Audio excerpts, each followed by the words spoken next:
And as you can tell on the show, I had such an aversion to it. When I take a sip of it, when I take a sip of the Tranya, I barely put it to my lips. I mean, just like a fellow drinking some sort of exotic space liquor, just a little dab will do you of that Tranya.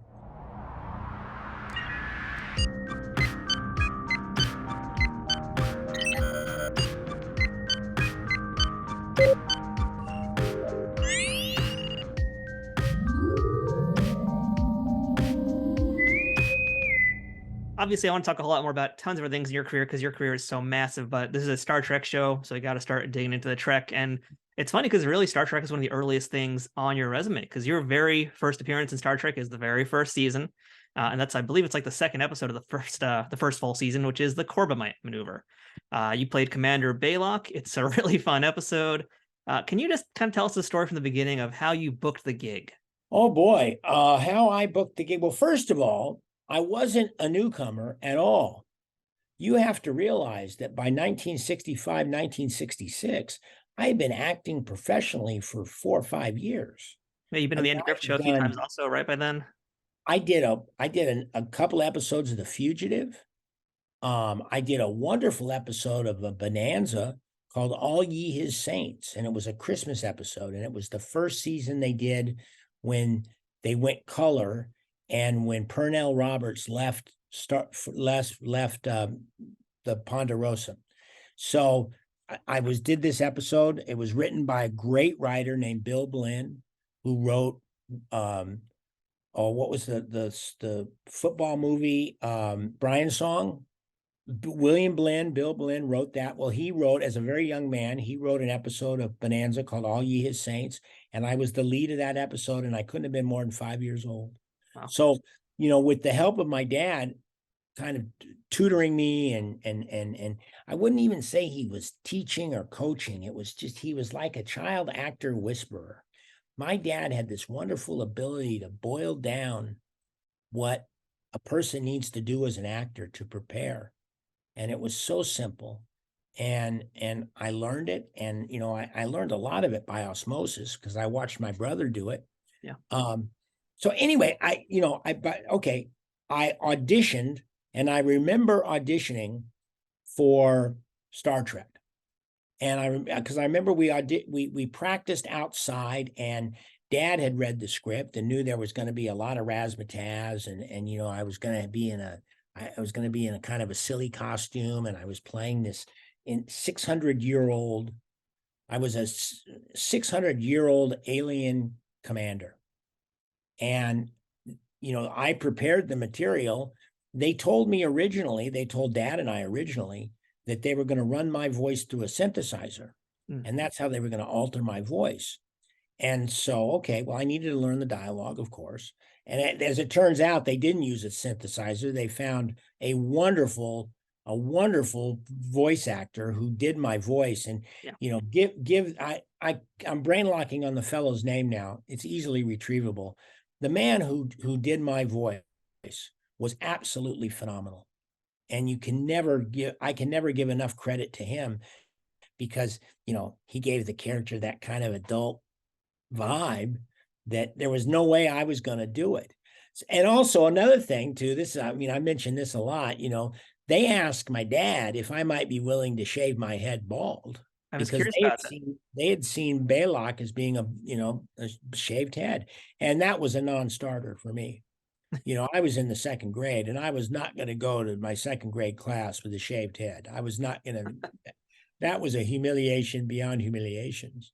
So, I remember this, and I went in to do a test for the bald cap, and that went really well. I love the smell of spirit gum, the chemicals they used. I really enjoyed that, if you know what I mean. And so we did the test, and then, well, first of all, I got the audition. Yeah. I auditioned for it, and, listen, I had the chops, obviously, so they booked me. And then we prepared. My dad was always big on preparation.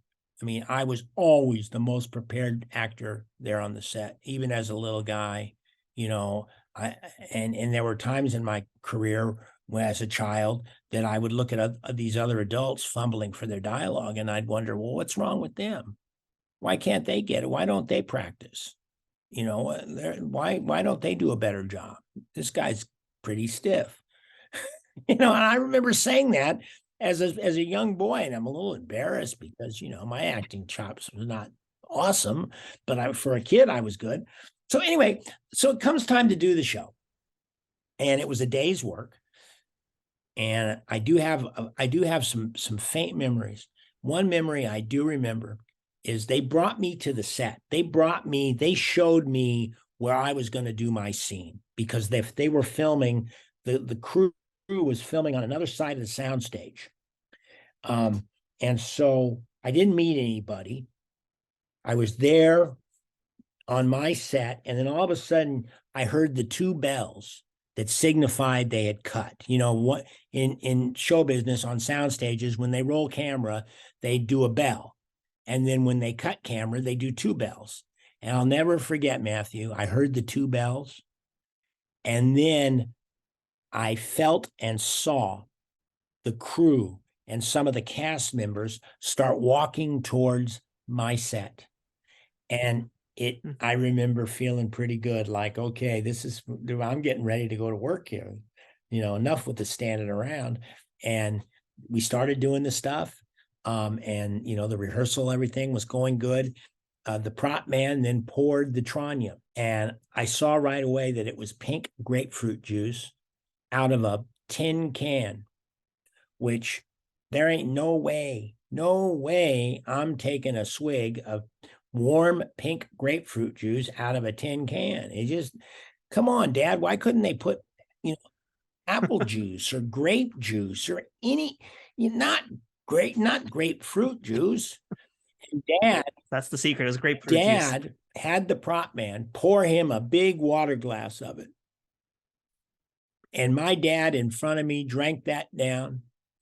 He went, it's good.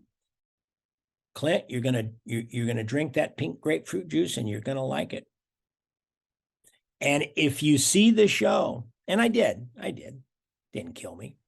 Didn't taste very good. And as you can tell on the show, I had such an aversion to it. When I take a sip of it, when I take a sip of the Tranya, I barely put it to my lips. I mean, just like a fellow drinking some sort of exotic space liquor, just a little dab will do you, that Tranya. And, had a good time, cut print, checked the gate. Thank you. It's a wrap on little Clint Howard. And I went home.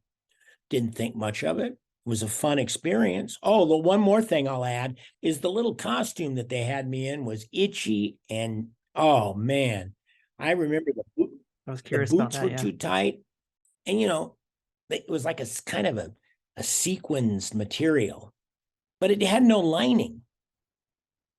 It looked a little rough for sure. For you, just as a viewer, it looked pretty hard to wear and stuff. And the little crown, it was like they measured my head before they put the skull cap on me. So it was like it fit when I was just, normal. And then when I put the skull cap on and they added, a little bit around my head, the thing was tight. So it was not the most comfortable outfit that I've ever acted in, And then when it came out, it was fun. God, being in a space thing, science fiction, but I did not give it a second thought. I had no clue at all that, over 50 years later, 55 years later, that people would honor my work at that level. Thanks for watching Tales from Trek Untold. Check out the full interview with this guest or other episodes from Trek Untold here on our channel or wherever you get podcasts. And remember, don't feed the tribbles after midnight.